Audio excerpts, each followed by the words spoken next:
جو حضرات باہر تشریف فرما ہیں اگر کسی بہت اہم انتظامی امور میں مصروف نہ ہوں تو تشریف لے آئیں فرش عزا کے اوپر، کیونکہ یہاں پر پھر جگہ رہ نہیں جائے گی بعد میں۔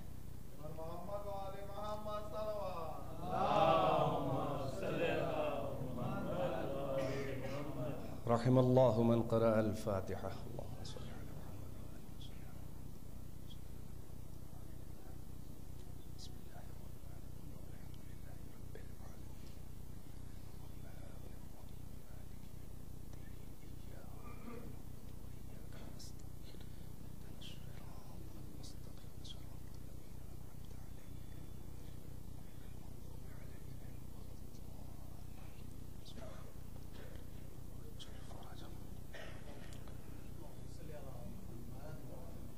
لا حول ولا قوة إلا بالله العلي العظيم۔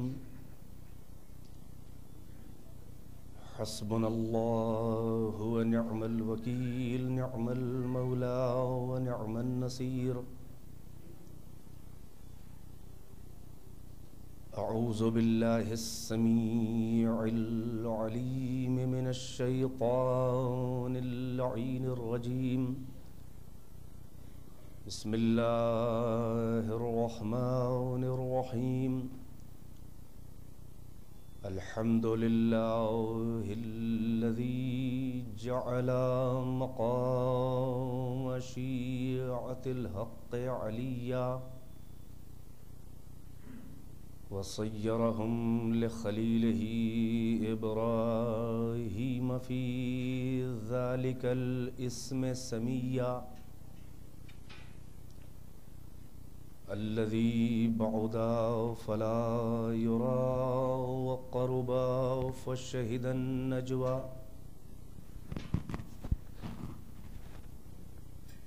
والصلاة والسلام والتحية والإكرام على المبعوث بالحق نبيا والمصطفى بالرسالة نجيا، العبد المؤيد والرسول المسدد والنبي الممجد والمصطفى الأمجد والمحمود الأحمد، الملقب بالحبيب والمكنى بأبي القاسم محمد،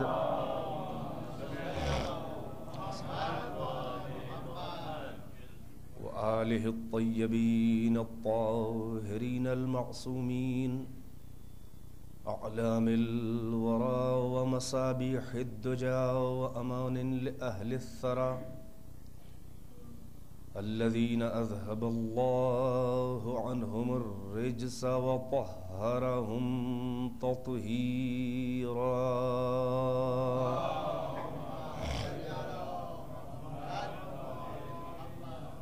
واللعنة الدائمة الباقية على أعدائهم وقتلتهم وغاصبي حقوقهم ومنكري فضائلهم والشاكين فيهم والمنحرفين عنهم، أما بعد فقد قال الله تبارك وتعالى في القرآن الحكيم وهو أصدق القائلين وقوله الحق، بسم الله الرحمن الرحيم، إنما وليكم الله ورسوله والذين آمنوا الذين يقيمون الصلاة ويؤتون الزكاة وهم راكعون۔ صلوات بر محمد وآل محمد۔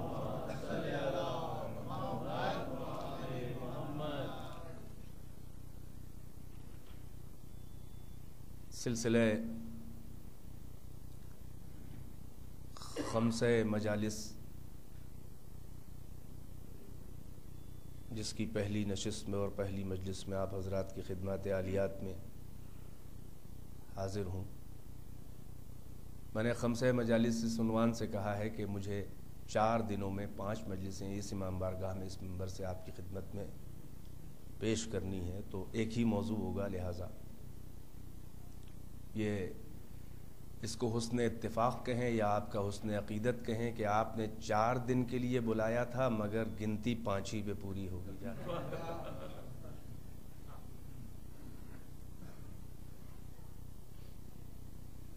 تو میں نے جس آیہ وافی ہدایہ کو منتخب کیا ہے آپ حضرات کی سماعت نوازی کے لیے، اسے آیہ ولایہ کے نام سے جانا جاتا ہے، یعنی ولایت والی آیت۔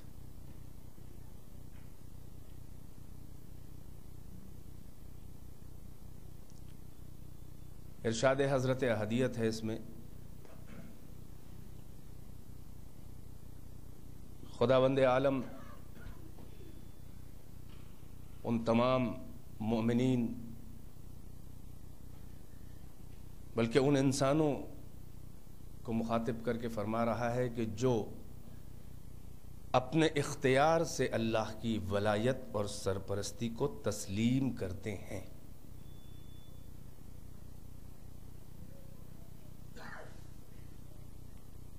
چونکہ وہ تو پوری کائنات کا ولی اور سرپرست ہے، اس کی ولایت پوری کائنات کے اوپر ہے، اس کا حق سرپرستی، حق حکمرانی، مگر جو اپنے اختیار سے اس کے تحت ولایت و تحت سرپرستی اپنے اختیار سے آ جاتا ہے اور اپنا مالک اور خالق اور معبود اور ولی و سرپرست اسے تسلیم کرتا ہے، تو اللہ اس کو اپنے سے جوڑ کے شرف دیتا ہے۔ چنانچہ آیت الکرسی میں آپ تلاوت فرماتے رہتے ہیں کہ فرما رہا ہے خدا اسی لیے مومنین کو اپنے سے نسبت دے کے کہ انما ولیکم اللہ ورسولہ، بس تمہارا ولی اللہ ہے۔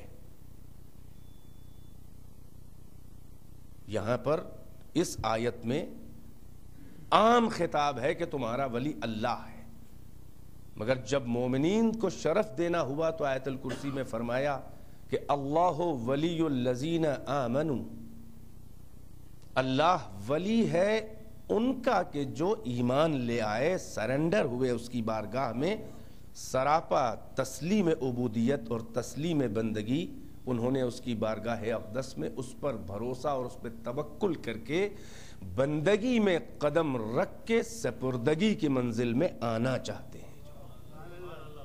لفظوں پہ توجہ فرمائیں، جو بندگی میں قدم رکھ کے منزل سپردگی میں آنا چاہتے ہیں کہ اب تیرے حوالے ہے میری جان، میری حیات، میری ممات، میری عبادتیں، میرے روزے، میری تمام نفس کی آمد و شد، میرے تمام اختیارات جو ہیں وہ تیرے حوالے ہیں، کیونکہ تو اتنا معتبر ہے کہ تیرے حوالے کر کے میرے اختیارات کو اختیارات بے پایاں مل جائیں گے، میری حیات حیات جاودہ میں تقسیم ہو جائے گی، میری موت جو ہے وہ حقیقت میں حیات کا روپ اختیار کر لے گی، اور میری عام چھوٹی چھوٹی ادائیں جو ہیں وہ تیرے بارگاہ اقدس میں شرف قبولیت حاصل کر کے معراج بندگی بن جائیں گی۔ لہٰذا جو اللہ کی بارگاہ میں اپنے کو تسلیم کر دیتے ہیں اور اسے اپنی ولایت اور اپنا سرپرست مان لیتے ہیں، اللہ ان کو شرف دینے کے لیے کہتا ہے کہ اللہ ولی الذین آمنوا، اللہ ولی ہے صاحبان ایمان کا۔ اب اس کا کار ولایت کیا ہے؟ جو اس کی ولایت کو قبول فرما لے، یعنی اس پہ بھروسہ کر کے اسے اپنا سرپرست بنا لے، تو یخرجہم من الظلمات الی النور، اچھی سرپرستی اور معتبر اور معتمد سرپرستی، سیف سرپرستی کا فائدہ یہ ہوتا ہے کہ اگر وہ ظلمتوں کی، جہالتوں کی، تاریکیوں میں ہیں، گمراہی میں ہیں، تو اچھی سرپرستی جو ہے وہ انہیں جہالت کی تاریکیوں سے نکال کے علم اور حیات کے نور کی طرف لے آتی ہے. یخرجہم من الظلمات الی النور, ظلمتوں سے نور کی طرف لے آتی ہے اچھی ولایت جب ہوتی ہے. والذین کفروا اولیاءہم الطاغوت, اور وہ کہ جنہوں نے طاغوت کو اپنا سرپرست بنا لیا, وہ کافر کے جنہوں نے کرپٹ قوتوں کو, کرپٹ رہبروں کو اپنا رہبر بنا لیا, ان کی سرپرستی میں آ گئے, تو غلط اور کرپٹ رہبری کا صلہ اور اس کا غلط نتیجہ یہ ہوتا ہے کہ اگر وہ ہیں بھی تھوڑا بہت نور میں, علم میں, ہدایت میں, تو کرپٹ رہبری ان کو نور سے نکال کے ظلمتوں میں ڈھکیل دیتی ہے. توجہ ہے کہ نہیں ہے؟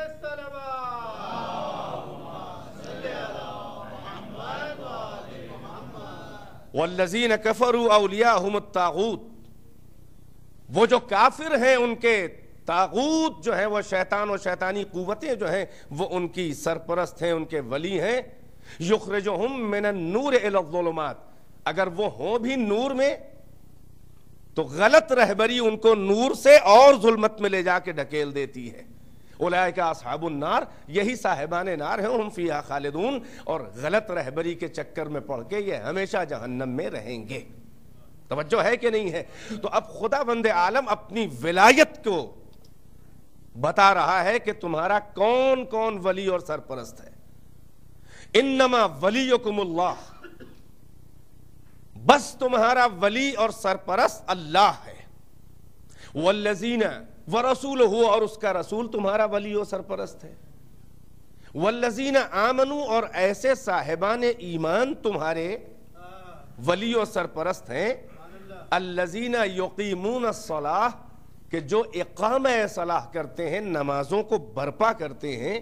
وَيُؤْتُونَ الزَّكَاةَ وَهُمْ رَاكِعُونَ, اور وہ زکوٰۃ دیتے ہیں اس عالم میں کہ رکوع کر رہے ہوتے ہیں, حالت رکوع میں زکوٰۃ کرتے ہیں.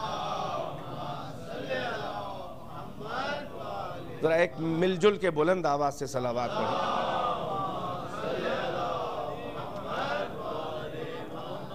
دیکھیے یہ ویکنڈز کا ماحول ہوتا ہے, پہلے دن مجمع کم ہوتا ہے, بعد میں بڑھتا ہے. کیا مجھے بتانا پڑے گا؟ تو آپ حضرات جو تشریف لائے ہیں خود, وہ آپ اپنے ذمہ دار ہیں, دوسروں کے ذمہ دار نہیں ہیں. آپ اسی ولولے سے بیٹھیں, میں انشاءاللہ اسی جوش سے پڑھوں گا جو میری عادت ہے. تو آپ ذرا سا ریفلیکٹ کریں کہ جیسے آپ کچھ سننا چاہتے ہیں تو سناؤں. صلوات قاعدے سے پڑھیے, ورنہ میں صلوات سناؤں گا.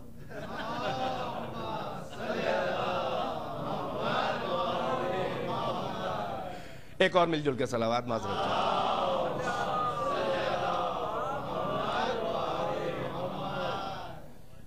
تو اب خدا بند عالم جو ہے وہ ولی کائنات ہے. توجہ, سرپرست کائنات ہے خدا بند عالم.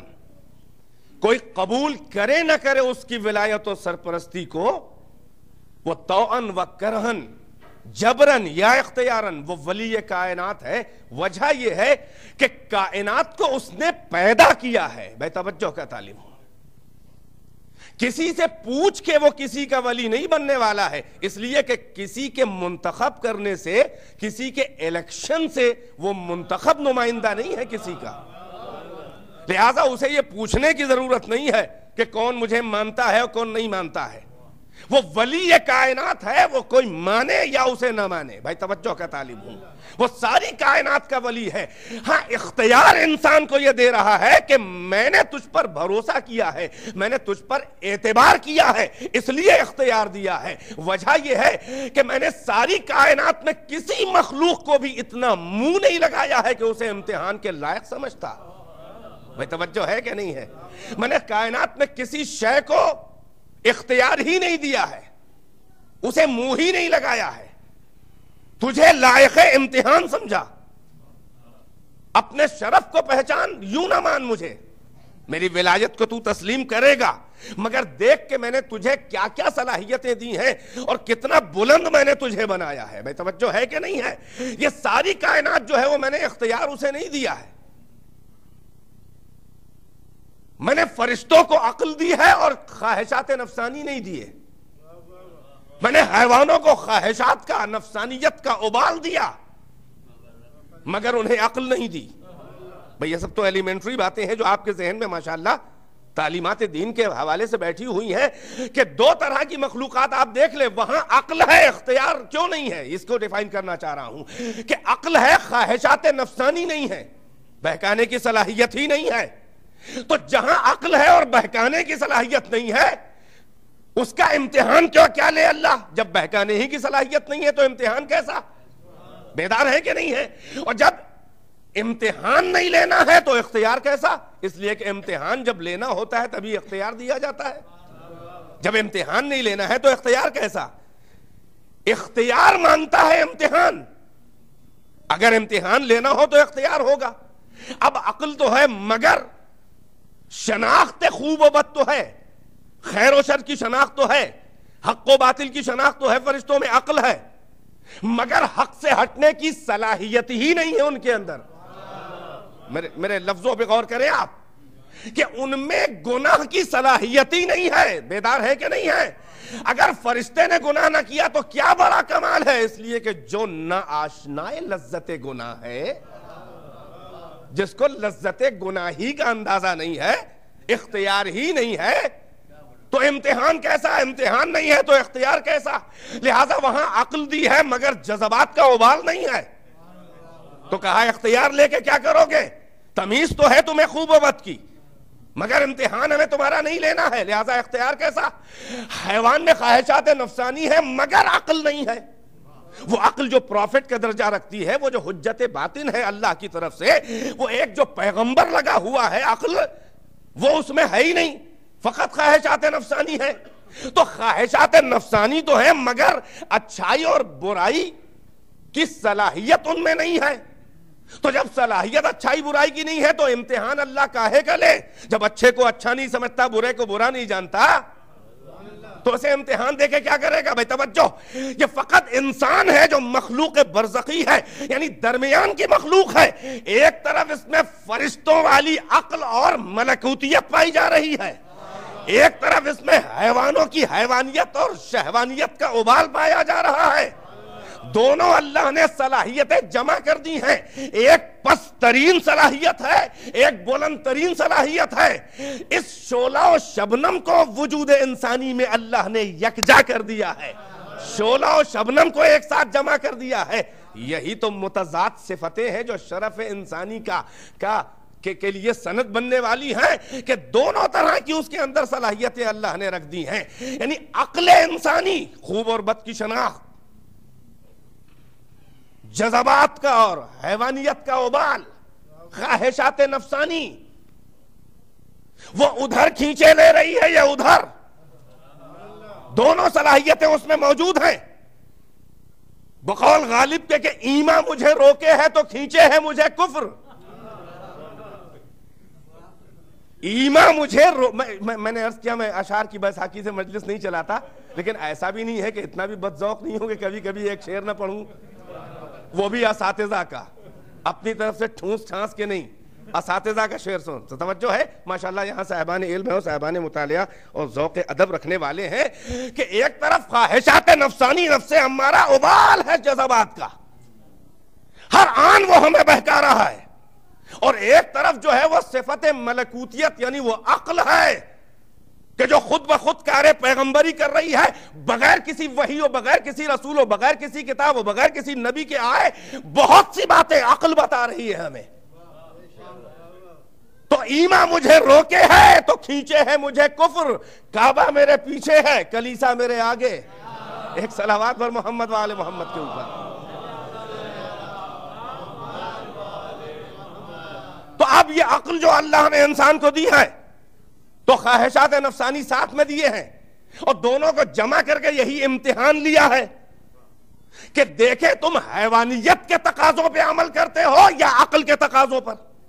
بھائی توجہ ہے کہ نہیں ہے؟ بھائی کون کہتا ہے کہ انسان ملک سے کم ہے اور کون کہتا ہے کہ انسان حیوان سے بہتر ہے؟ سنیں ذرا، بیدار رہے تو میں عرض کروں، کون کہتا ہے کہ انسان فرشتے سے آگے ہے پیچھے ہے، اور کون کہتا ہے کہ انسان ملک حیوان سے آگے ہے؟ یہ انسان فرشتے سے آگے بھی ہے، حیوان سے پیچھے بھی ہے۔ بھئی یہی تو اختیار ہے اور یہی تو امتحان ہے.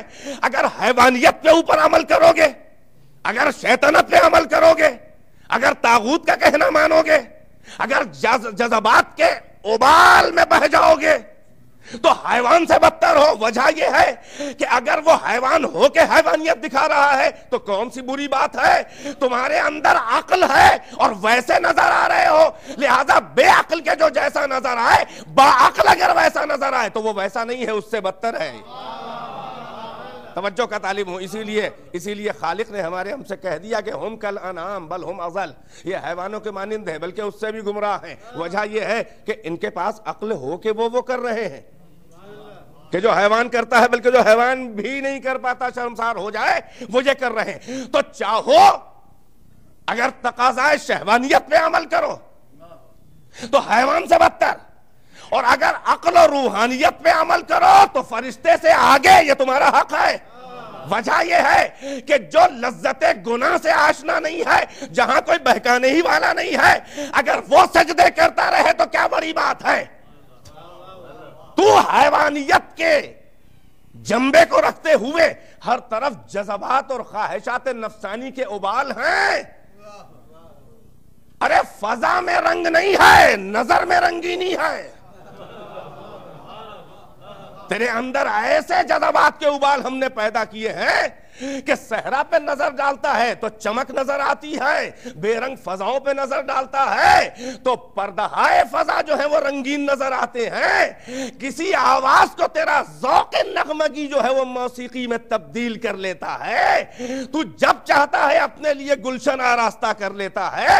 یہ تیرے اندر جو ہم نے صلاحیت پیدا کی ہے، ہر طرف دعوت گناہ ہے، ہر طرف نظارہ گناہ ہے، ہر طرف بہکانے والی فضا ہے، ہر طرف بہکانے کی داعی موجود ہیں. اور اگر ایسے عالم میں تو جو ہے وہ اپنی عقل پہ عمل کر کے ایک لمحہ گوشہ تنہائی میں کائنات سے قطع تعلق کر کے ہمارے لیے ایک سجدہ اختیاری کر لیتا ہے تو ملک کے سجدوں پہ اس لیے بھاری ہے کہ وہ سجدے سے سر اٹھانے کا اختیار نہیں رکھتے اور تجھے ہم نے سجدہ کرنے پہ مجبور نہیں کیا. ایک صلوات محمد وآل محمد پر.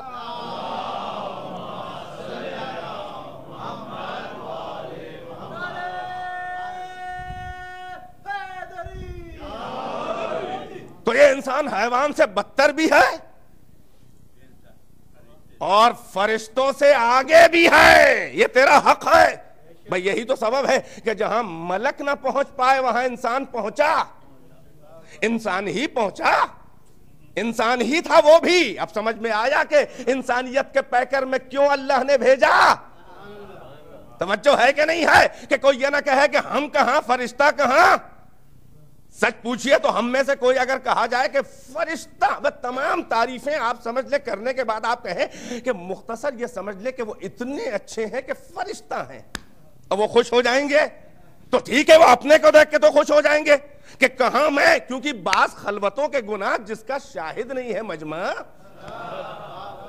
اس سنت کے اوپر تو پھولے نہ سمائیں گے کہ مجھے فرشتہ سمجھ رہے ہیں. مگر حقیقت تو یہ ہے کہ اللہ نے انسان کو فرشتے سے اونچا پیدا کیا ہے. یعنی صلاحیت ہر ایک دے کے پیدا کی ہے فرشتوں سے اونچا بننے کی. نہ بنے تو وہ جانے. بھائی بیدار ہے کہ نہیں ہے؟ تو یہی سبب ہے کہ انسان وہ بھی ہے جو فرشتے سے آگے گیا. انسان وہ بھی تھے کہ جن کے در کے نوکر تھے فرشتے. بھائی توجہ ہے کہ نہیں ہے؟ اب اگر انسان فرشتوں سے آگے ہے تو ہمیں یہ ساری دنیا کے بدذوق انسان اور خاص طور سے مسلمان ہمیں یہ جواب دے دے کہ انسان فرشتوں سے افضل ہے. کون سا انسان ہے؟ میرے ساتھ کے نہیں ہے. فرعون فرشتوں سے بہتر، نمرود فرشتوں سے بہتر، ابو جہل فرشتوں سے بہتر، ابو لہب و ابو سفیان و معاویہ فرشتوں سے بہتر معاذ اللہ. بیدار ہے کہ نہیں ہے؟ اگر ان کو نمائندگی کے طور پہ پیش کرو گے تو انسانیت کی توہین ہوتی ہے. غور فرما رہے ہیں؟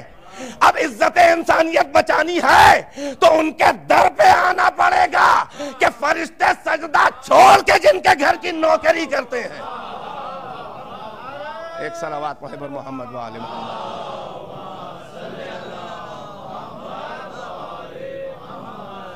ایک اور صلوات سے بر محمد و آل محمد نواز دے. تو اب یہ عقل جو اللہ نے دی ہے، ایک طرف فرشتگی کی صلاحیتیں، عمل کرے تو اس سے آگے مانا جائے گا، ایک طرف حیوانیت کی تمام صلاحیتیں، اس پر حیوانیت پہ عمل کرے تو حیوان سے بھی نیچے. یہ عقل جو خداوند عالم نے انسان کو دی ہے، جس کے بنا پر اللہ نے اسے اختیار دیا ہے. شہوانیت اور عقل کو ملا کے اللہ نے امتحان دیا کہ امتحان لینا تھا، اس نے کہا ہم تمہیں اختیار دے رہے ہیں. عقل کا کام کیا ہے کہ جسے پیغمبری کا مرتبہ ملا؟ جیسے حدیثوں میں حجت باطن کہا گیا، ایسے نبی باطن کہا گیا، ایسے پروفٹ کا درجہ دیا گیا. خداوند عالم نے نفس انسانی کی قسم کھائی، وَنَفْسٍ وَمَا سَوَّاهَا فَأَلْهَمَهَا فُجُورَهَا وَتَقْوَاهَا. قسم ہے نفس انسانی کی اور اس کی کہ جس نے اس کو سنوارا، نکسک سے درست کیا، پھر اسے الہام کر دیا اس کے تقوی کا بھی اور اس کے فجور و گناہوں کا بھی. یعنی ہر نفس جو ہے وہ ملہم ہے، ہر انسان صاحب الہام ہے، ہر انسان اپنے ساتھ ایک پیغمبر کو لیے ٹہل رہا ہے. ایک پیغمبر اللہ کی طرف سے جو اس کے وجود میں شامل ہے لیے ٹہل رہا ہے، مگر ایک شیطان نفس امارہ بھی لیے ہوئے ٹہل رہا ہے ساتھ میں. توجہات کا طالب ہوں. اب اس انسان کی جو عقل دی گئی ہے، اس کا اسے فائدہ کیا ہے اور اس کا کمال کیا ہے؟ بے توجہ دیکھیں، کسی بھی چیز کی جب تعریف کرنی ہوتی ہے، یعنی ڈیفینیشن، تو پہلا سوال اس کے بارے میں یہی ہوتا ہے کہ ما ہیا، یعنی واٹ از دس، یہ ہے کیا؟ اگر اس چیز کی حقیقت، باطنی حقیقت، اس کی میکینزم، اس کا اسٹرکچر، اس کا را میٹیریل، اس کی بنیاد جہاں سے وہ چلا، اگر اس سب پہ نظر ہے تو ڈیفینیشن اس کی حقیقت سے کی جائے گی. مثلا یہ کیا ہے؟ ہم کہیں گے بھائی یہ فائبر ہے، یا ہم یہ کہیں گے کہ پیٹرولیم سے نکلا ہوا، اس کے پالیمرز میں سے ایک چیز ہے کہ جس سے پلاسٹک کی چیزیں بنا دی جاتی ہیں، یہ کارپیٹ وغیرہ بھی اس سے بنتی ہے. اگر ہمیں معلوم ہے کہ وہ پیٹرولیم جو را میٹیریل ہوتا ہے وہ کتنی اسٹیجز سے گزرتا ہے، اور ہر اسٹیج پر اس کا ایک نہ ایک پروڈکٹ ہوتا ہے، جس میں سب سے پہلا وہ تیل ہوتا ہے، کریم جو جہاز میں یوز ہوتا ہے، سب سے آخری جو ریزیڈیو ہوتا ہے وہ کہلاتا ہے کول ٹار، جس سے وہ سڑک وڑک بنتی ہے، اور بیچ میں کتنی 30-32 چیزیں ہیں کہ مختلف اسٹیجز پہ مختلف پروڈکٹس اس کے بنتے ہیں. تو حقیقت اگر کوئی جانتا ہے تو حقیقت سے تعریف کرے گا، یعنی ماہیہ کیا ہے یہ چیز. مگر اگر کسی چیز کی گہری حقیقت پہ نظر نہیں ہے تو اس کی تعریف، توجہ فرمائیے گا، اگر کسی شے کی حقیقت باطنی، اندر والی حقیقت پہ اگر اس کے نظر نہیں ہے، اس کا عالم نہیں ہے، تو یا بتانے والے یعنی جن لوگوں کو بتایا جا رہا ہے اگر ان کی پہنچ وہاں تک نہیں ہے، اور بتانے والا جو ہے وہ جانتا بھی ہو، تو پوچھنے والوں کو اس کی حقیقت سے ریلیٹ کر کے جواب اس لیے نہ دے گا کہ ہم تو بتا دیں، یہ نہیں سمجھ پائیں گے. اور فرما رہے ہیں مثال کے طور پر میں آپ کو مثال دوں، بڑے بڑے فلسفی، یہ فلسفے کا درس نہیں دے رہا ہوں میں، مگر آپ کے ذہن کو مضبوط دلائل کے ساتھ دین کو سمجھنا جو ہے بہت ضروری ہوتا ہے، ورنہ ہوا میں اڑنا، اوپر ہی اوپر، سطح میں، تو میں تعریف تو لے سکتا ہوں آپ سے اس سے زیادہ، لیکن حقیقت دین کو محسوس کرانا ہے. آپ کو اتنا ٹچنگ ہونا چاہیے کہ آپ اس کو محسوس کریں. یعنی ایک عالم کا کام ہوتا ہے کہ وہ معقولات کو محسوسات کے دائرے میں لے آئے. معقولات جو فقط جو میٹا فزیکل چیزیں ہیں ان کو کیسے سمجھا جائے؟ جو ہوا سے خمسہ اور سینس آرگنز کی گرفت میں اس کی کمند اس پہ پڑتی ہی نہیں، وہ شکار ہی نہیں کر سکتا، اس کو میٹا فزیکل ہے وہ. اب اس کو جو ہے وہ مثالوں کے ذریعے محسوس کر کے معقول کو محسوس بنا دینا، یا میٹا فزیکل کو فزیکل، یعنی فزیکل بنا تو نہیں سکتا، اتنا قریب لے آئے، وہ مثال دی جاتی ہے. مثلا اب انسان کو کوئی نہ پہچانا آج تک، اور اللہ نے قرآن میں بھی جب انسان کی تعریف کی ہے تو دو اسٹیجز میں بیان کیا ہے. ایک اسٹیجز جب تک کہ مادی رہا ہے وجود تب تک کہ تفصیل وار بیان کیا ہے، اور جہاں اس کی حقیقت انسانیت اور روح پہ بحث شروع ہوئی، مشیت نے مختصر سے لفظ میں جواب دے کے ہمیں اپنی حیثیت بتا دی. اب یہ باتیں شاید ہر ایک کو کلک نہیں کریں گی، لیکن میں کیا کروں. اب آپ بڑے بڑے فلسفیوں سے پوچھیں کہ انسان کیا ہے،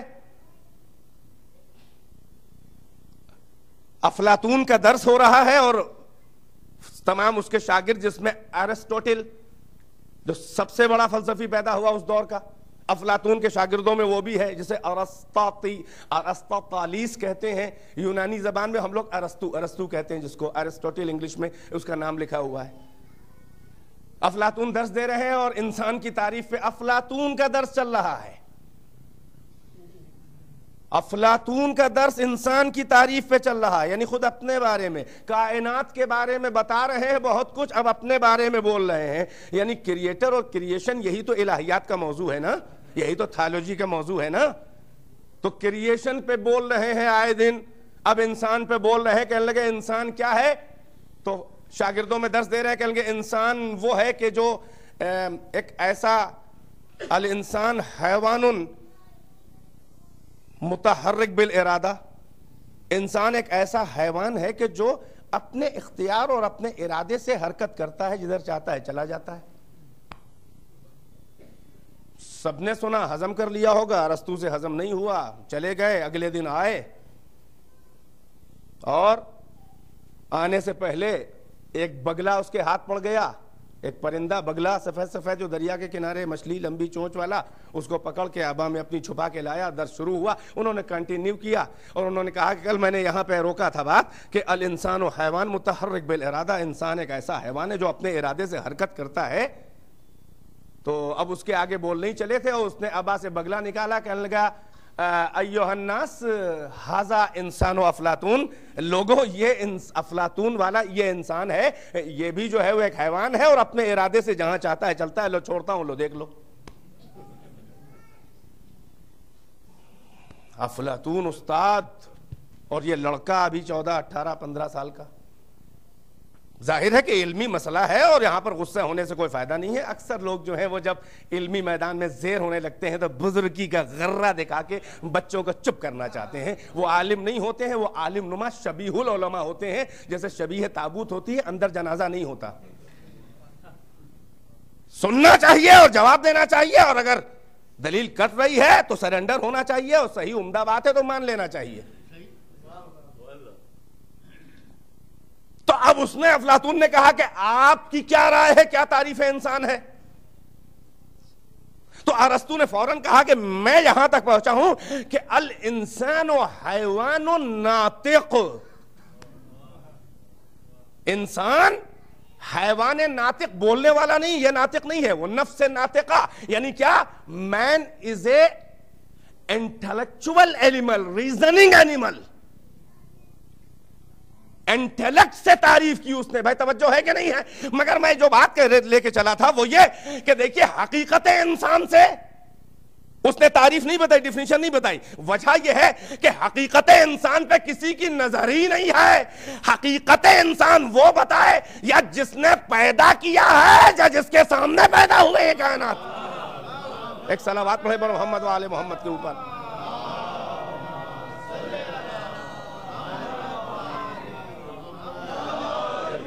چنانچہ عقل کی تعریف بھی کوئی کر ہی نہ سکا، کیونکہ وہی وجہ انسانیت ہے۔ انسان کی تعریف کیوں نہ ہو سکی؟ میں عرض کروں گا قرآن میں 2 طرح سے تعریفیں کس لیے ہوئی ہیں، اس لیے کہ دامن موقع میں اتنی گنجائش نہیں ہے کہ میں ادھر کی طرف جاؤں، کیونکہ وہ ذرا سا لمبا پورشن ہے، توجہ کا طالب ہوں۔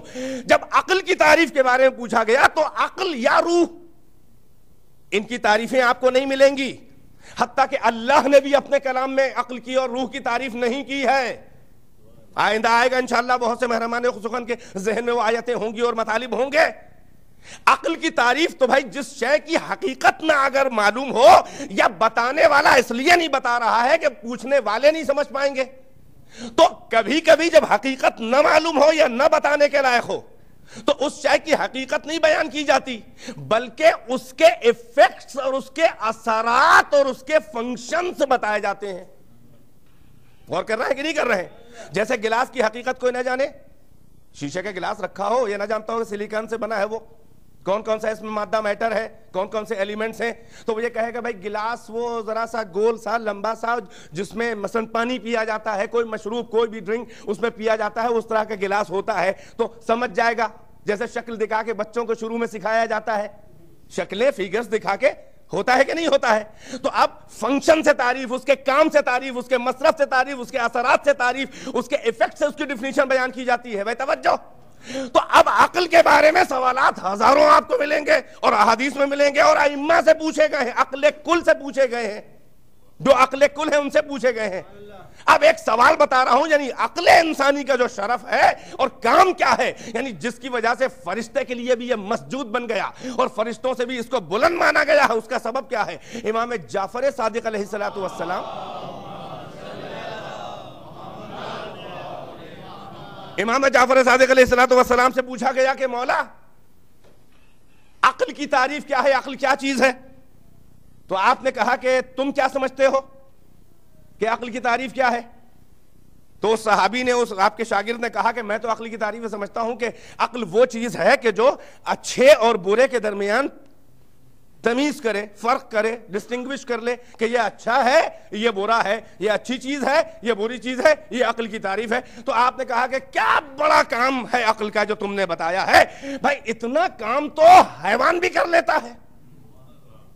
توجہ فرمائیے گا، اتنا کام تو اتنی صلاحیت تو حیوان کو بھی اللہ نے دی ہے کہ اچھے اور برے کی وہ تمیز کر لے. میں مثال آپ کو دیتا ہوں، ایک گھریلو ظاہر ہے کہ امام نے اس کی مثال نہیں دی ہے. مثلا ایک حیوان ہے جو بڑا وفادار ہوتا ہے، شریعت نے کہا نجس العین ہے، لوگ گھر میں پالتے ہیں مگر مومنین احتیاط کے ساتھ پالتے ہیں. اگر حفاظت منحصر ہے اسی وفادار جانور کے پالنے پر کہ حفاظت اس کے بغیر نہیں ہو پائے گی، تو گھر کے کسی ایسے پورشن میں، اور اس کو ظاہر ہے کہ ایسی پریکٹس کراتے ہیں وہ سارے گھر میں جا کے ہر چیز نجس نہ کرے، ایک مخصوص حصے میں رہے جس سے حفاظت ہو جائے. مگر آپ دیکھیں وہ ایسا بھی ہوتا ہے کہ کبھی پالے نہیں بھی جاتے ہیں، اور جو آوارہ ہوتے ہیں سڑکوں پہ ٹہلتے ہیں، دروازے کے آگے کسی کے بیٹھا ہوا ہے، دروازہ کھلا اور اس نے ایک بار جیسے ہی یوں نظر ڈالی، قبل اس کے کہ وہ ڈھیلا اٹھا کے مارے یا اٹھ کے بھاگ لیا، اور دور جا کے دیکھ رہا ہے بڑی وحشت کے ساتھ اسے. اگر اس سے پوچھا جائے کہ کیوں بھاگے، تو وہ کہے گا کہ مجھے اتنا شعور اللہ نے دیا ہے کہ میں نے 50 بار کے تجربات، پھٹ کر ایونٹس اسی کے ساتھ جو میری گزری، چھوٹی چھوٹی ایونٹس، وہ جزئیات کہ یہ بلا سبب، بلا جرم و خطا ایسے ہی دروازہ کھلا اور میں آرام سے بیٹھا ہوا ہوں، رزق کی تلاش میں ہوں کہ کوئی ہمدرد آ جائے، اور یہ کمبخت اینٹا اٹھا کے کبھی سر پہ مجھے مارا، کبھی پیر پہ مارا، لنگڑا ہو گیا. تو 10 بار کا تجربہ ہے، اور اس پھٹ کر ایونٹس، جزئیات کو جمع کر کے میں نے ایک کلیہ اور فارمولہ بنا لیا، اور اب اس کے نکلتے کے ساتھ ہی انتظار نہیں کرتا، کیونکہ میرا تجربہ بتا رہا ہے کہ یہ برا انسان ہے. بھائی اسی لیے تو حیوان بھاگا کہ نہیں بھاگا؟ اس کے برخلاف دروازہ کھلا اور وہ حیوان کیا ہو، جیسے ہی اس نے دیکھا ایک بار اس کے جو ہے چہرے کے اوپر اطمینان آیا، کھڑا ہوا اور اپنی دم کو وفاداری سے ہلا کے قریب ہے کہ اس کے پیروں کے اوپر اپنی چشم عقیدت کو مل دے. کاہے کے لیے؟ اگر پوچھا جائے تو وہ کہے گا کہ 20 بار ایسا ہوا کہ یہ نکلا، کبھی روٹی ڈال دی میرے سامنے، کبھی کھانا ڈال دیا میرے سامنے، کبھی پانی رکھ دیا میرے سامنے. چنانچہ میں اسے پہچانتا ہوں، یہ ہمدرد ہے اور آج بھی کچھ نہ کچھ دے گا. اس بنا پہ میں نہیں بھاگا بلکہ مانوسیت کے ساتھ اپنی دم کو ہلانے لگا. بھائی آپ نے دیکھا کہ اتنا تو وہ نجس العین حیوان بھی پہچان رہا ہے کہ اچھا کیا ہے، برا کیا ہے. احسان کرنا اچھی بات ہے، بلا سبب کسی پہ زیادتی کرنا. بھائی بیدار ہے کہ نہیں ہے؟ تو مولا نے کہا کہ یہ تعریف انسان، عقل انسانی نہیں ہے کہ وہ اچھے برے کی تمیز ہے، اس میں اچھائی برائی میں فرق کرتا ہے. یہ تو وہ حیوان بھی کر لیتے ہیں. تو اس نے کہا مولا پھر کیا پہچان ہے؟ تو فنکشن سے بتایا آپ نے، اس کے ایفیکٹ سے بتایا کہ آپ نے کہا عقل کی پہچان. بھائی توجہ، اچھے اور برے کی پہچان کرنا یہ عقل کا کمال نہیں ہے. یہاں تک حیوان بھی انسان کے ساتھ ہے. فرق کیا ہے انسان کا؟ انسان کا فرق یہ ہے کہ 2 اچھوں میں کون زیادہ اچھا ہے. بھائی ضائع نہ کریں، میں آپ کو بنیاد تشیع دے رہا ہوں، غور کریں میں کیا عرض کر رہا ہوں.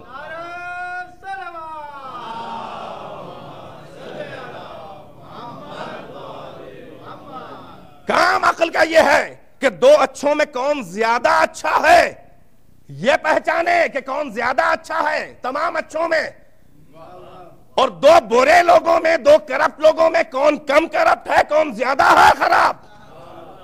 بھائی توجہ ہے کہ نہیں ہے؟ تو عقل انسانی کا کمال کیا ہے؟ اچھے برے کی پہچان نہیں، یہ تو وہ بھی کرتا ہے نجس جانور۔ عقل انسانی کی پہچان، اگر جانوروں سے بلند ہونا ہے، اگر انسان ہو اور عقل ہے تو دو اچھوں میں زیادہ اچھے کو ڈھونڈو۔ نہیں غور فرمایا آپ نے؟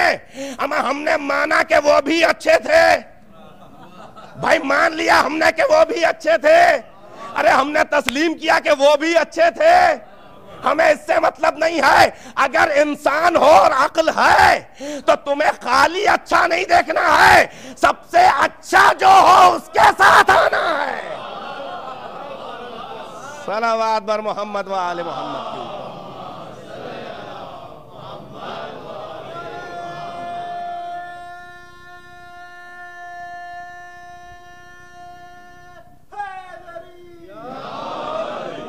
تو کمال عقل انسانی کیا ہے؟ فرشتوں سے آگے اسی بنیاد کے اوپر کہ اسے اختیار دیا ہے تو اب اختیار کا مس یوز نہ کرے۔ تو آپ خداوند عالم ہے ولی کائنات مگر جبر کے ساتھ نہیں ہے، اختیار دیا ہے، جو ہمیں مانے ہم اس کو شرف دیتے ہیں، اور کوئی نہ بھی مانے تو ہم ولی کائنات تو ہیں ہی۔ بھائی بیدار ہے کہ نہیں ہے؟ چنانچہ خداوند عالم ولی کائنات ہے۔ توجہات، اب اس ساری کائنات کو اس نے پیدا کیا، توجہ ہے کہ نہیں ہے؟ انسان کو اس نے عقل بھی دی جو کار پیغمبری کر رہی ہے، مگر بہت سی باتیں عقل انسانی نہیں سمجھ سکتی، جہاں پہ ٹھوکریں کھانے لگتی ہے۔ عقل کہتی ہے کہ یہ صحیح ہے مگر وہ غلط نکلتا ہے۔ وجہ یہ ہے کہ اگر خالی عقل کل مکمل عقل ہو تو بالکل وہی سمجھے گی کہ جو اللہ چاہتا ہے۔ غور کریں میں کیا کہہ رہا ہوں؟ مگر ہر انسان کے پاس عقل ہے نا، اور کون کتنا استعمال کر رہا ہے، وہ سمجھ رہا ہے کہ 100% ہم صحیح ہیں، مگر ٹھوکریں کھا رہا ہے۔ چنانچہ وحی و الہام کی ضرورت اس لیے پڑی کہ جو عقل تمہاری سمجھ رہی ہے اگر صحیح پہنچ رہی ہے تو وحی و الہام اور اللہ کی طرف سے آنے والا، وہاں سے پڑھ کے آنے والا نمائندہ اگر عقل صحیح پہنچ رہی ہے تو بڑھ کے سنبھال کے تائید کرتا ہے کہ ہاں صحیح سوچ رہے ہو۔ بھئی توجہ ہے کہ نہیں ہے؟ اور اگر ٹھوکریں کھا رہی ہے تو پھر یہ نمائندے اور وحی و الہام اور آیتیں جو ہیں وہ یہ بتاتی ہیں کہ نہیں یہاں سے رائٹ ہو یہاں تک، اور یہاں سے رانگ ہو گئے ہو، یوں اپنے کو سنبھال لو۔ وجہ یہ ہے کہ انسان کے خاکستر وجود میں جو دفائن عقل ہیں، یعنی عقل کے خزانے کے جو جواہرات ہیں، اور جو عناصر اربع اور وجود انسانی کے خاکستر اور خاک کی تراب کی تہوں میں، بشریت کی تہوں میں جو عقل کے نگینے چھپ گئے ہیں، اللہ نے کہا کہ عقل کے ناخن سے کریت کے ان جواہرات کو اپنے وجود کے دفائن سے نکالو، وجود کے خزانوں سے کریت کے ان جواہرات کو نکالو اور ان جواہرات کو اپنے تاج عقیدت پہ سجا دو۔ یہ کام ہے انسان کا۔ بھائی توجہ ہے کہ نہیں ہے؟ چنانچہ اس نے انسان کو خالی نہیں چھوڑا، سرپرستی سے خالی نہیں چھوڑا، ولایت اس کی سرپرستی ہے اور اس نے ہدایت کا انتظام کیا۔ اب سوال یہ ہے کہ نمائندوں کی ضرورت پڑی کہ نہیں پڑی؟ بیدار رہیے گا، نمائندوں کی ضرورت پڑی کہ نہیں پڑی؟ اب ایک سوال میں کرتا ہوں تاکہ آپ جس منزل فضائل کے منتظر ہیں اس سے، ویسے میں تو پردے میں فضائل ہی پڑھ رہا تھا اب تک، مگر ذرا کھل کے، ظاہر ہے کہ بنتی نہیں ہے ساغرو کہے بغیر، ہر چند ہو مشاہدہ حق کی گفتگو۔ اگلا مصرع کیا ہے؟ بنتی نہیں ہے بادو ساغر کہے بغیر، میرا خیال ہے۔ ایک صلوات سے نواز۔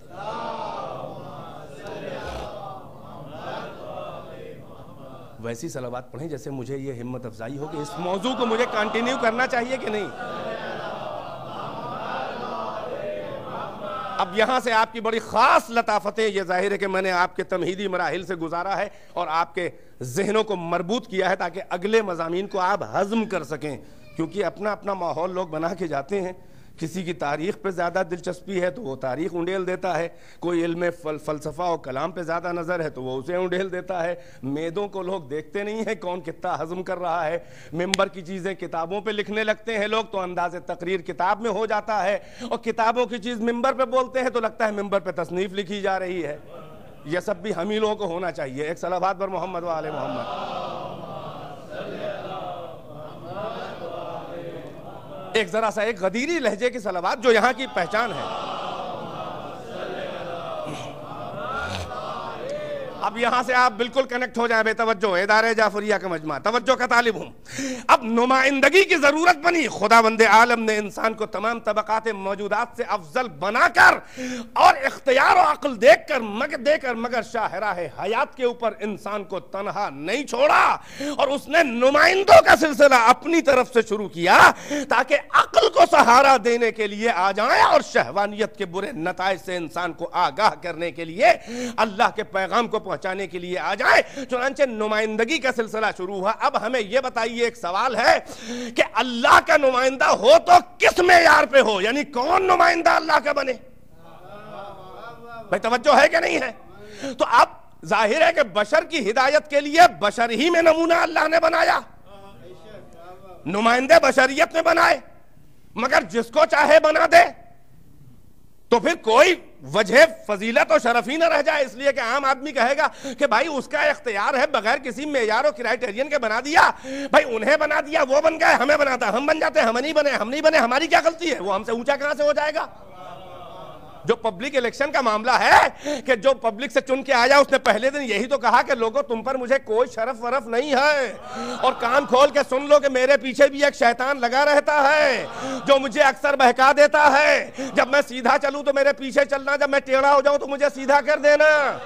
خود اپنا انٹرویو دے رہا ہے کہ بھائی میں بنا نہیں ہوں، بنایا گیا ہوں۔ بالکل جیسے سامری کا بچڑا جسے خدا بنا دیا گیا، اسے پوچھے کہ تم خدا کہاں سے ہو گئے، کوئی معیار، تو کہے گا بنایا نہیں ہے، بلکہ امت موسیٰ کے سامری نے مجھے خدا بنا دیا، میں نہیں بنا ہوں۔ تو اس پہلے سے پوچھا جائے کہ خلافت کی اگر تم میں نہیں ہے شرائط و صلاحیتیں تو کیوں بنا دیا گیا ہے؟ ہدایت مآب آپ کے دل داغدار میں حسرت رہبری ہے، اور آپ یہ بھی کہہ رہے ہیں کہ سیدھا چلوں تو پیچھے چلنا، اور بہک جاؤں تو میرے پیچھے نہ چلنا بلکہ مجھے سیدھا کر دینا۔ جو آپ کو سیدھا کر سکتا ہو وہ آپ کے آگے آگے کیوں نہ چلے؟ بھائی توجہ ہے کہ نہیں ہے؟ تو شاید وہ بھی یہی کہے کہ بھائیا میں نہیں بنا ہوں، امت محمد کے سامری نے بنا دیا ہے مجھے۔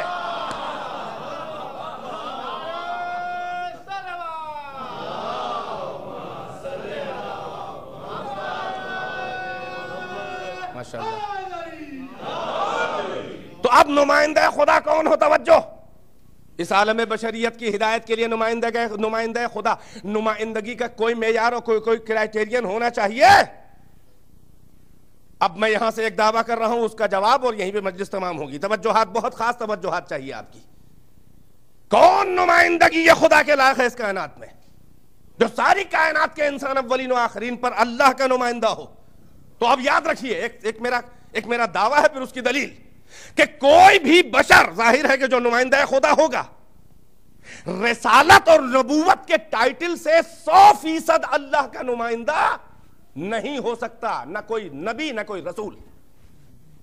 بڑی عجیب سی بات ہوگی مگر سنیں، کوئی بھی بشر، کوئی انسان اللہ کا 100% نمائندہ، نیکسٹ ٹو اللہ کوئی نہ ہو اس کے بیچ میں، ڈائریکٹ اللہ کا نمائندہ 100%، یعنی اللہ والا اختیار پورا لے کر آئے مگر اللہ نہ ہو۔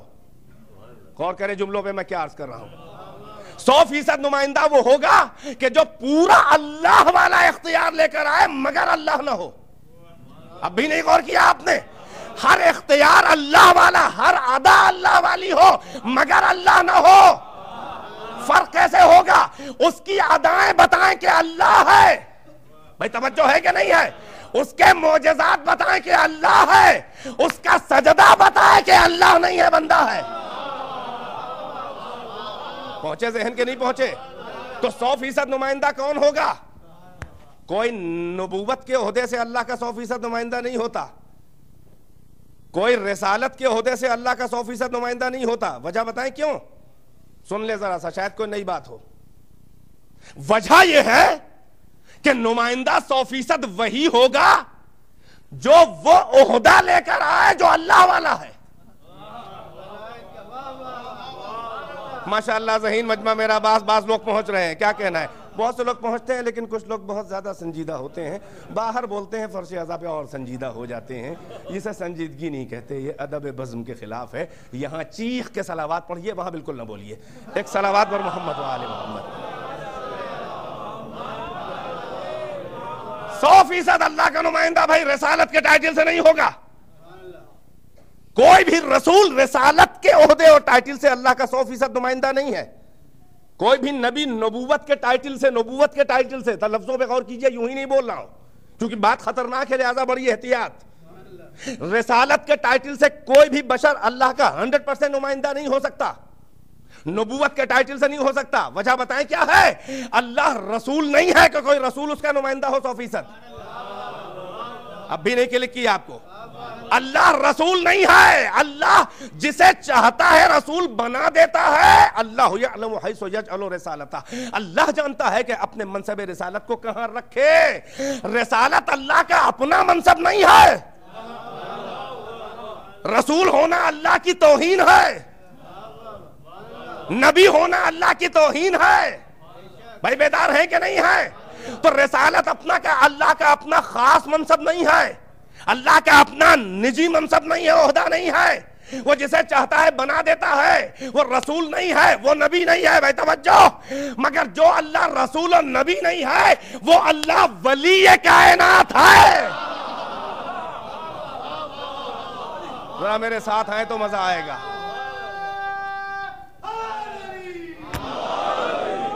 ایک مل جل کے صلوات سے نواز دے محمد و آل محمد. جو اللہ رسول نہیں ہے، جو اللہ نبی نہیں ہے، معاذ اللہ، وہ اللہ ولی کائنات ہے. انما ولیکم اللہ. توجہ ہے کہ نہیں ہے؟ تو 100% نمائندہ کوئی رسالت کے ٹائٹل سے نہیں ہوگا، نبوت کے منصب سے نہیں ہوگا. اللہ کا 100% نمائندہ وہی ہوگا جو نمائندگی خدا میں ولی کائنات ہو، یعنی وہی اختیار لے کر آئے کائنات پہ جو اللہ کا اختیار ہے. ایک صلوات پڑھنے پر محمد و آل محمد کے اوپر. گزشتہ سال والے میرے بعض بڑے اچھے سامعین چہرے نظر نہیں آ رہے ہیں، ہر ایک کا تو نام نہیں یاد ہے، مگر شائخ صاحب کو میں آج مس کر رہا ہوں. میرا سلام و پیغام ان کو پہنچا دیں اگر انڈیا یا پاکستان نہ گئے ہوں. بہرحال ایک صلوات پڑھنے پر محمد و آل محمد.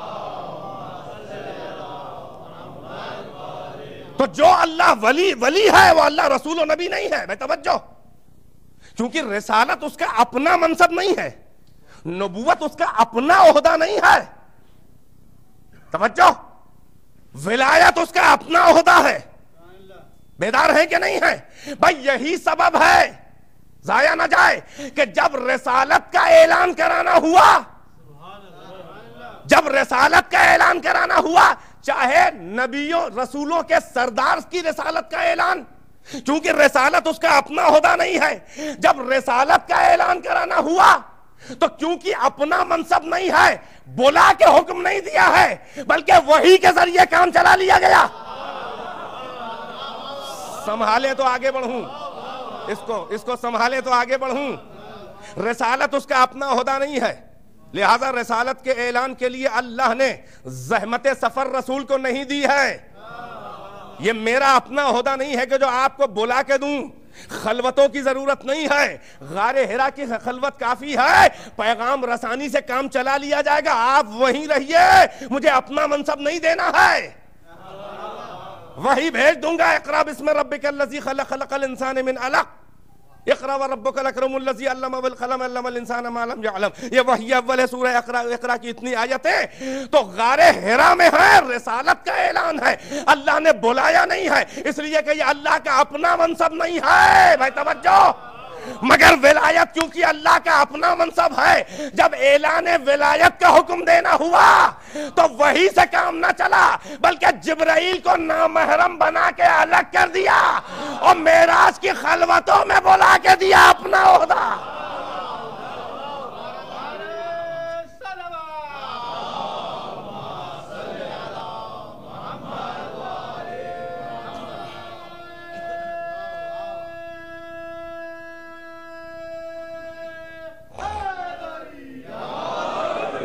کیونکہ یہ اللہ کا اپنا منصب ہے. منصب ولایت جب دینا ہوا تو اس معاملے میں جبرائیل بھی سدرہ پہ ٹھٹک کے ٹھہر جائے.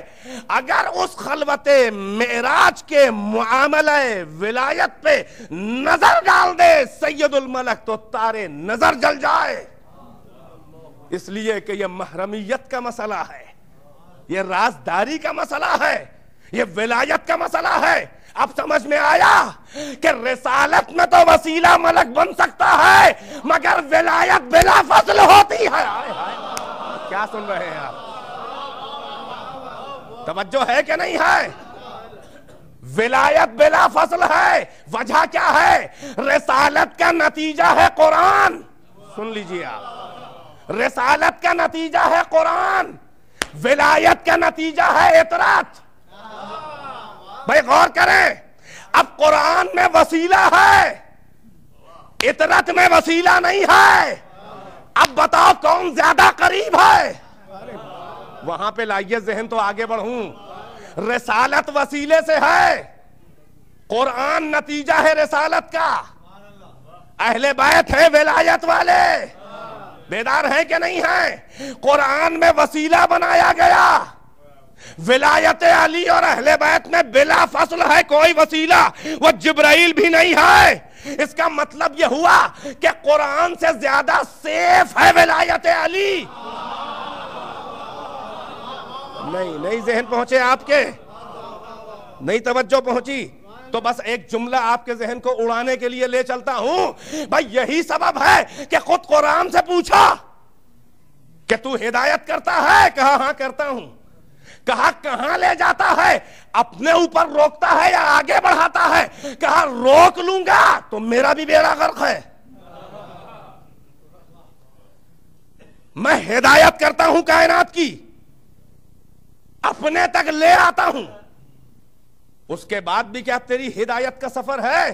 کہاں ہاں ہے. بھائی توجہ, میں اپنے اوپر روکتا نہیں ہوں کسی کو.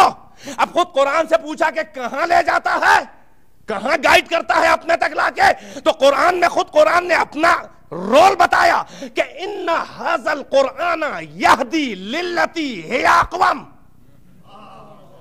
یقیناً یہ قرآن ہدایت کرتا ہے اس چیز کی طرف کہ جو اس سے بھی زیادہ مضبوط ہے. ارے بھائی اب بھی آپ نہیں توجہ فرمائی, میں کیا عرض کر رہا ہوں. ان ھذا القرآن یہدی للتی ہی اقوم, یہ قرآن ہدایت کرتا ہے اس چیز کی طرف کہ جو اس سے بھی اقوم, اس سے بھی زیادہ سیدھی, اس سے بھی زیادہ اسٹریٹ, اس سے بھی زیادہ سیف, اس سے بھی زیادہ مستقیم. اب بھی ذہن نہیں پہنچے تو قرآن کدھر لے جاتا ہے؟ جو اس سے بھی زیادہ مضبوط ہے. بھائی بیدار ہے کہ نہیں ہے؟ تو قرآن کہے گا کہ میں کدھر لے جاتا ہوں. بھائی یوں سمجھ لو کہ ہدایت کے لیے میں کافی اکیلا نہیں ہوں. اور اگر اب بھی تمہیں واقعہ پوچھنا ہے تو دیکھو کہ نصارہ نجران کے علماء سے کون بول رہا تھا؟ میں. نہیں پہنچے ذہن؟ نصارہ نجران کے علماء سے کون بول رہا تھا؟ قرآن بول رہا تھا. قرآن کی آیتیں ہی تو مسجد میں آئی تھیں. علماء نصارہ نجران جو ان کے بڑے بڑے پادری آئے تھے مسجد میں رسول کے سامنے اور ضد پہ اڑے ہوئے تھے کہ اللہ جو کا بیٹا ہے, حضرت عیسیٰ اللہ کے بیٹے ہیں, اور اڑے ہوئے تھے, اور ادھر سے وحی آئی. یقیناً سمجھنے کے لیے تو کافی ہے, مگر کیا کیا جائے کہ قرآن وہاں پہ نہیں کلک کر سکتا ہے کہ جہاں پہ اطرت کرتی ہے. سن لے واقعہ کیا ہے کہ بیٹھے ہیں نصارہ نجران کے علماء اور ادھر سے آیت آئی ہے, سیدھی سیدھی ڈائریکٹ آئی ہے کہ قل, اے پیغمبر ان کی ہدایت کے لیے کافی ہے اتنی بات آپ ان سے کہہ دیجئے کہ انہا مسئلہ عیسیٰ کا مسئلہ آدم خلقہ من تراب ثم قال له کن فیکون. ان سے کہہ دیئے کہ وہ حضرت عیسیٰ کی مثال جو ہے وہ حضرت آدم کی جیسی ہے. ان کو اللہ نے تراب سے مٹی سے پیدا کیا, پھر ان سے کہا ہو جا, وہ ہو گیا, یعنی ایک انسان بن گئے. تو یہ عیسیٰ کو, یہ عقل, موٹی عقل والے جو عقل کے پیچھے پڑے ہوئے ہیں, عیسیٰ کو اس لیے میرا بیٹا مانتے ہیں معاذ اللہ کہ کیونکہ ان کے باپ نہیں ہے, خالی ماں سے پیدا ہوئے. تو خالی ماں سے پیدا ہو, باپ نہ ہو, تو کہتے ہیں میرا بیٹا ہے. تو آدم کے بارے میں کیا خیال ہے؟ نہ ماں ہے نہ باپ ہے, تو وہ عیسیٰ سے بڑے بیٹے ہو گئے. بھئی موٹی گدی میں آنے کے لیے تو بہت بڑی دلیل ہے, کافی ہے کہ نہیں ہے, مگر تاریخ سے کہتی ہے نصارہ نجران نہ مانے. توجہ ہے کہ نہیں ہے؟ اور اب اب لہجے میں تھوڑی سی تلخی آئی اللہ کے کہ فمن حجک من بعد ما جاءک من العلم، جو علم اور روشن دلیلوں کے بعد آنے کے بعد بھی اگر آپ سے کوئی حجت تکرار کٹ حجتی زبردستی کرے تو ان سے کہہ دیے قل، ان سے کہہ دیے تعالو، آؤ ندعو، لے آئیں ابناءنا و ابناءکم و نساءنا و نساءکم وانفسنا وانفسکم ثم نبتہل فنجعل لعنت اللہ علی الکاذبین۔ مجھے مباہلہ نہیں پڑھنا ہے مگر اتنا ضرور کہوں گا کہ قرآن نے اکیلے جب منوانا چاہا تو نہیں مانے، تو قرآن ہی نے کہا کہ ہم نہیں منوا پائیں گے، اب ان کے حوالے۔ بھائی ہے دلیل کہ نہیں ہے؟ پڑھ دیجئے صلوات تو سستا لوں تھوڑا سا۔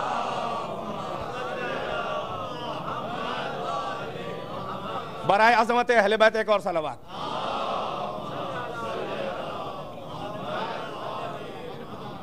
ایک اور صلوات سے نوازیں اور رحمتیں آپ کی۔ تو معلوم یہ ہوا کہ قرآن، بھائی توجہ، تم کہتے ہو کتاب خدا کافی ہے، قرآن صامت بول رہا ہے، ہدایت نہیں ہوئی۔ لفظوں پہ غور کریں، صامت کہتے ہیں چپ کو، خاموش، ناطق کہتے ہیں بولتے ہوئے کو۔ توجہ، قرآن صامت بول رہا ہے مگر نصارہ نجران کے علماء نہ مانے، بلکہ میں تو یہاں تک کہوں گا، تم کہہ رہے ہو خالی قرآن کافی ہے، قرآن و محمد مل کے بول رہے ہیں، وہ لوگ نہ مانے۔ ارے بھائی کہاں ہیں آپ؟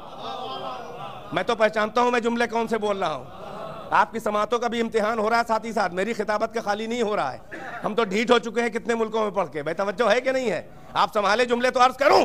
تم کہتے ہو قرآن کی صامت گونگی آیتیں کافی ہیں ہدایت کے لیے، محمد کے زبان سے قرآن بول رہا ہے تو نہ مانے۔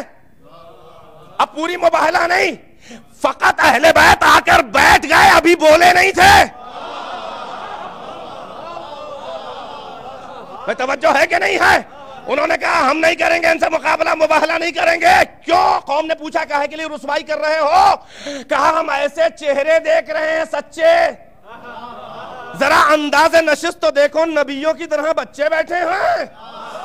یہ جملے ہیں ایسے سچے ہیں کہ اگر یہ کہہ دیں تو پہاڑ اپنی جگہ سے ہٹ جائے گا، تو اور پہلے ہی مان گئے۔ واقعہ جانتے ہیں کیا ہے؟ ابھی کوئی بولا نہیں تھا اہل بیت میں، تو کہنے دیجئے کہ قرآن بول کے جو نہیں منوا پاتا، اہل بیت چپ رہ کے منوا لیتے ہیں۔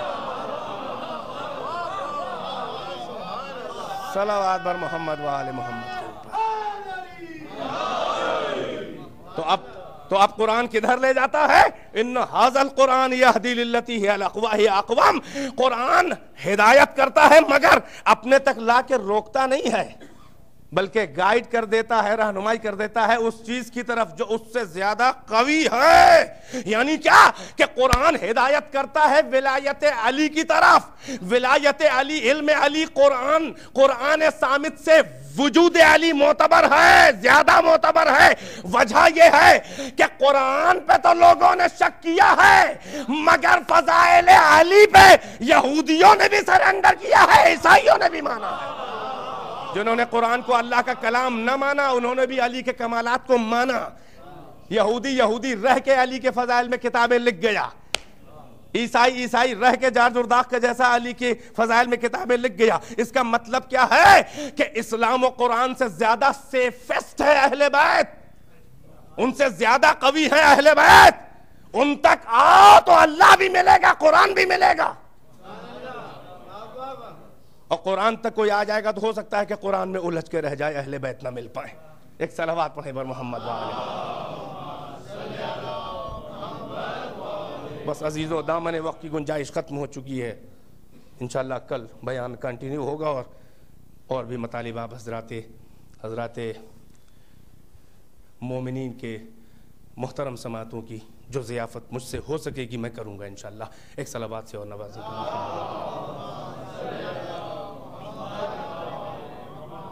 تو نمائندگی یہ خدا میں 100% نمائندہ وہ ہے کہ جو ولی خدا ہو۔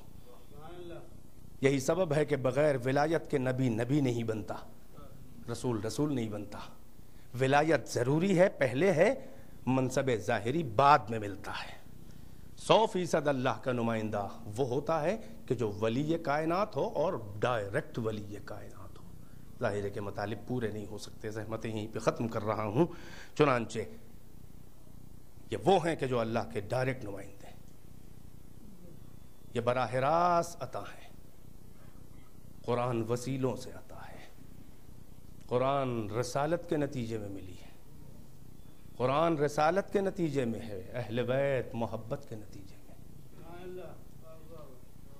قرآن رسالت کے رشتے سے دیا گیا ہے، اہل بیت اطرت جو ہے محبت کے رشتے سے اللہ نے دی. محسوس کر رہے ہیں، وہ رسالت کے رشتے سے دیا ہے، اسے محبت کے رشتے سے دیا ہے. یہی سبب ہے کہ قرآن سے زیادہ حجت ان کی حجت زیادہ مضبوط ہے.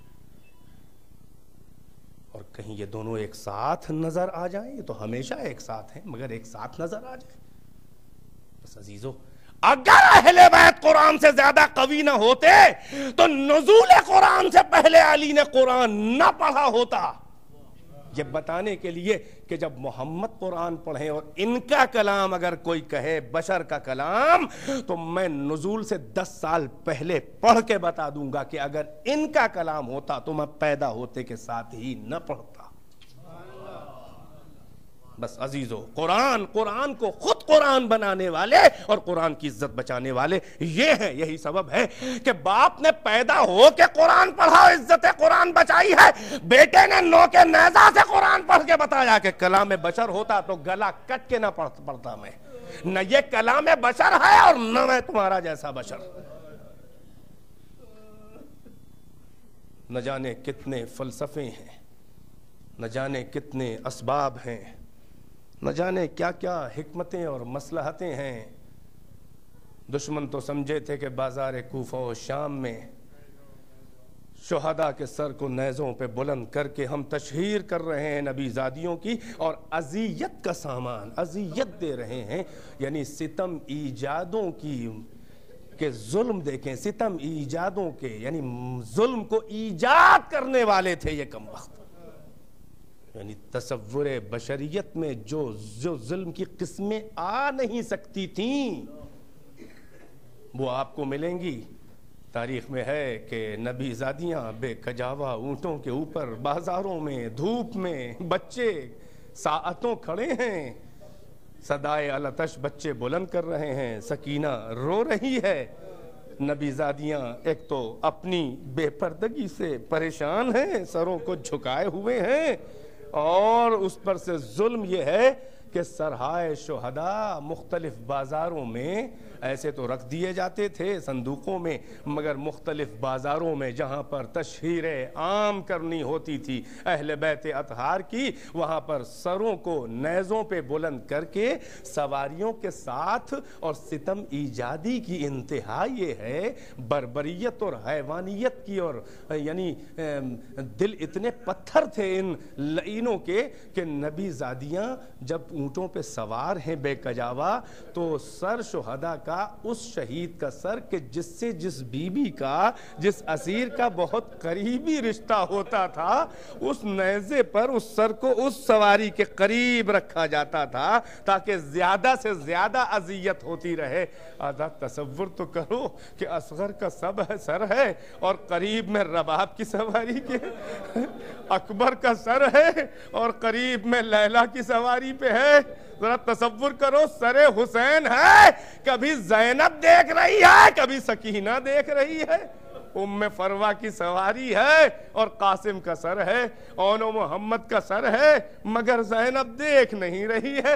عجب عجب انداز مصیبت ہے عزادارو. بس ایک اسی درمیان ایک روایت بتاتی ہے کہ نبی زادیاں ارے بازار میں ساعتوں کھڑی ہوئی ہیں، بازار میں ساعتوں کھڑی ہوئی ہیں کہ ایک بار چلتے چلتے قافلہ آگے بڑھ کے ایک بار رک گیا. رک گیا تو دیکھا یہ گیا کہ سر حسین جو نو کے نیزہ پہ تلاوت کرتا رہتا تھا اور جو نیزے پہ ساتھ ساتھ چل رہا تھا، سر حسین جس نیزے پر تھا وہ نیزہ زمین میں گڑ گیا، زمین میں دھس گیا، خولی اٹھا نہیں پا رہا ہے، شمر اسے اٹھا نہیں پا رہا ہے، وہ زمین سے نکل نہیں رہا ہے۔ آزاداروں، شمر دیتا روایت کہتی ہے کہ شمر جو تھا وہ تازیانہ لے کے چلا، تازیانہ ہر مشکل کے حل ہونے کا شمر کے پاس ایک ہی حل تھا، ہر مشکل کے حل ہونے کا شمر کے پاس ایک ہی حل تھا کہ وہ تازیانہ گھماتا ہوا بیمار کے قریب آ جاتا تھا، بیمار کے قریب آیا اور تازیانوں کی بارش، سجاد کی زخمی پشت، ہائے وہ بیمار و ناتواں کہ جس کے پیروں میں بھاری بھاری بیڑیاں، ہاتھوں میں زنجیر اور توق گراں بار خاردار کہ جو گردن کے گوشت میں گھس کے ہڈیوں سے ٹکرا رہا ہے اور خون بیمار کے سینے اور پیٹھ پہ گردن کا رس رہا ہے۔ ارے سر کو جھکائے تو رہتے ہیں بازاروں میں مگر توق کی گرانی بھی ہے اور ماں بہنوں کے کھلے سر اور بے حرمتی کی حیا بھی ہے۔ کیسے سر اٹھائیں کہ اسی عالم میں شمر تازیانہ لے کے سجاد کے قریب آتا ہے اور تازیانوں کی برسات کر دیتا ہے۔ امام تڑپنے لگتے ہیں، کہتے ہیں او ظالم، او ستم ایجاد، کم سے کم اتنا تو بتا دیا کر کہ میرا جرم اس وقت کیا ہے، میری خطا کیا ہے، تو بے جرم و خطا مجھ پہ تازیانے مارتا ہے۔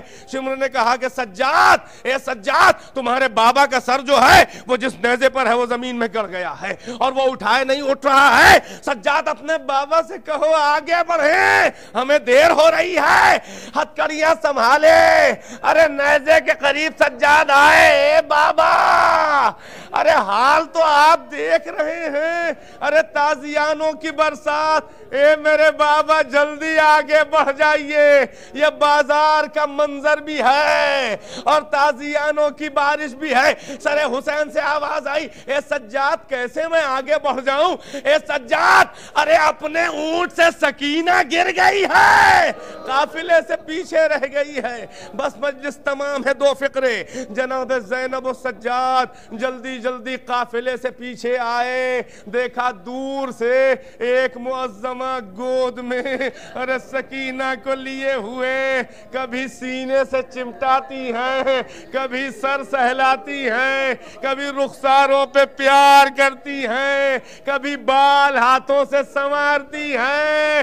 رو رو کے جب یہ منظر دیکھا تو قریب آ کے ڈرتے ہوئے جناب زینب نے کہا، اے محترمہ، اے کنیز خدا، ارے آپ کا بڑا شکریہ کہ آپ اس یتیمہ کے ساتھ شفقت دکھا رہی ہیں۔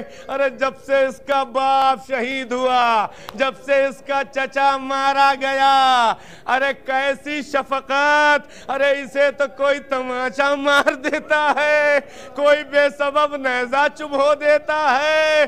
ارے دیکھیے اس کی پشت پہ اتنے زخم ہیں کہ کرتا زخموں سے چپکا ہے، کوئی رخساروں پہ نیل دیکھیے لمحیں پھٹی ہوئی ہیں۔ آپ کا شکریہ کہ باپ اور چچا کے بعد ارے آپ اسے گلے لگا کے پیار کر رہی ہیں۔ ارے ہم اور رباب اسے کبھی تسلی بھی نہیں دے پاتے کیونکہ ہم سے الگ الگ سواری پہ سکینہ کو چلایا جاتا ہے۔ آپ کا بہت بہت شکریہ۔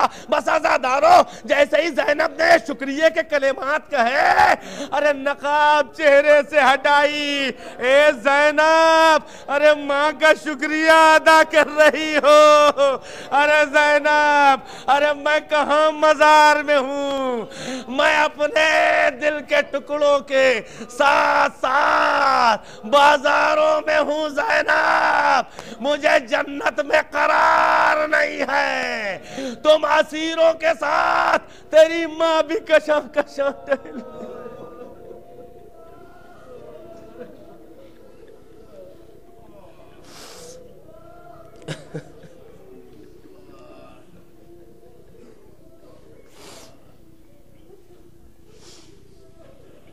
فسيعلم الذين ظلموا أي منقلب ينقلبون اللهم العن قتلة الحسين وأصحابه أجمعين ربنا تقبل منا إنك أنت السميع العليم بنبيه وآله الأطهار اللهم عجل في فرج مولانا صاحب الزمان. آپ حضرات سے گزارش ہے کہ اس مجلس اعزا کا ثواب اور ایک بار سورہ فاتحہ کا ثواب تمام ارواح مومنین و مومنات اپنے مرحومین بالخصوص ان مرحوم عزاداروں کو جن کا کوئی فاتحہ پڑھنے والا وارث نہیں ہے